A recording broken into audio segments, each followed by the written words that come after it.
بسم اللہ الرحمن الرحیم عن ابی ہریرہ رضی اللہ تعالیٰ عنہ قال قال رسول اللہ صلی اللہ علیہ وسلم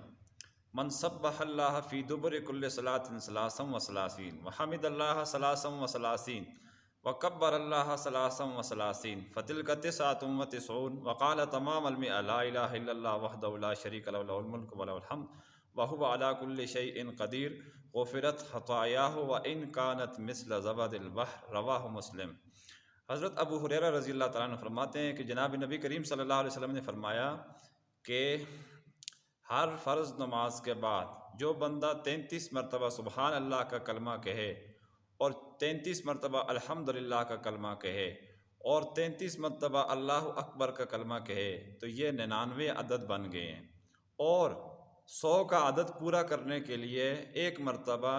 یہ کلمہ پڑھے لا الہ الا اللہ وحدہ لا شریک لہ لہ الملک ولہ الحمد وہو علی کل شیء قدیر، تو اس کے سارے خطا سارے گناہ معاف ہو جاتے ہیں، اگرچہ اس کے گناہ سمندر کی جھاگ کے برابر کیوں نہ ہو۔ مسلم شریف کی یہ روایت ہے۔ یہ حدیث مبارکہ ابو ہریرہ رضی اللہ تعالیٰ عنہ کی روایت ہے، اور کعب بن عجرہ اور باقی صحابہ رضی اللہ عنہ اجمعین سے مروی ہے کہ وہ حدیث اور طرح ہے۔ وہ حدیث اس طرح ہے کہ جو ہر فرض نماز کے بعد مطلب 33 مرتبہ سبحان اللہ کے، 33 مرتبہ الحمدللہ کے اور 34 مرتبہ اللہ اکبر کے، اس میں یہ کلمے کا ذکر بیچ میں نہیں ہے، بلکہ اللہ اکبر کا کلمہ 100 کا عدد پورا کرنے کے لیے وہ 34 بار پڑھنے کا ذکر ہے۔ تو دونوں طریقے صحیح ہیں، ایک میں ایک کلمہ بتا دیا گیا ہے 100 کا عدد پورا کرنے کے لیے، دوسرے میں جو ہے نا وہ ایک تسبیح بڑھا دی گئی ہے۔ تو کبھی نبی علیہ السلام نے اس طرح ارشاد فرمایا ہے اور کبھی اس طرح ارشاد فرمایا ہے اور عمل کیا ہے، اور اس میں کوئی حرج نہیں ہے، دونوں طریقے صحیح اور ثابت ہیں۔ اور عرف عام میں عام طور پر حدیث کی اصطلاح میں بھی ان تسبیحات کو تسبیحات فاطمی کہتے ہیں۔ حضرت فاطمہ رضی اللہ تعالیٰ عنہ